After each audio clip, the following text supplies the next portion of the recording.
Sir good evening sir. Good evening అండి. Sir మీ పేరు? నా పేరు ప్రశాంత్ కుమార్ అండి. సార్ ఏపీలో ఎలక్షన్స్ అయితే స్టార్ట్ అయిపోయినాయి.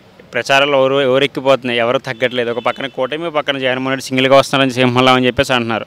ఆయన అభివృద్ధి సంక్షేమం గురించి మీరు ఏం చెప్తారు? 5 సంవత్సరాలు మీరు చూశారు ఆయన పరిపాలన.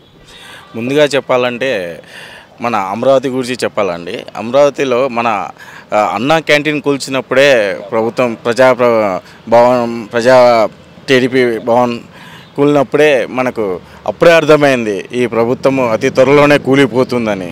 అలాగే అమరావతి ఈరోజు ఒకప్పుడు అమరావతి భూములు ఎంతగానో రెక్కలు వచ్చినాయి. ఈరోజు చాలా చాలా రైతులు ఎంతోమంది ఈ ఆడవాళ్ళు అయితేమి, పిల్లలైతేమి, పెద్దవాళ్ళు అయితేమి ఆ యొక్క భూములపైన ఎన్నో ఆశలు పెట్టుకున్నారు. ఈరోజు ఆ యొక్క భూములు చాలా డౌన్ ఫాలోకి పడిపోయాయి.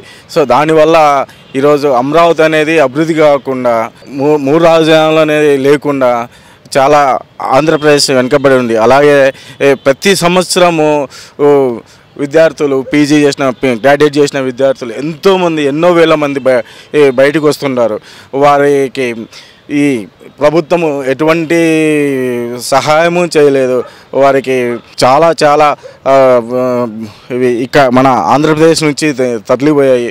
ఎగ్జాంపుల్ చెప్పాలంటే మన అనంతపూర్ కియా ఉంది. ఆ కియా కూడా మన అనంతపూర్లో మనకు ఎంతగానో ఉపయోగపడతాయని చెప్పి బాబు గారు తీసుకొచ్చారు.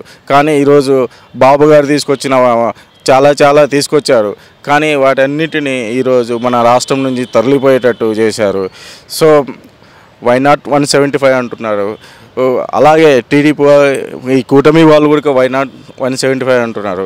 కానీ ఈ కూటమి ప్రభుత్వం వస్తే మన యువతకైతేమి, తర్వాత అమరావతి ప్రజలకైతేమి ఈ 3 రాజధానులు రావాలని చెప్పి ఆశిస్తున్నాము.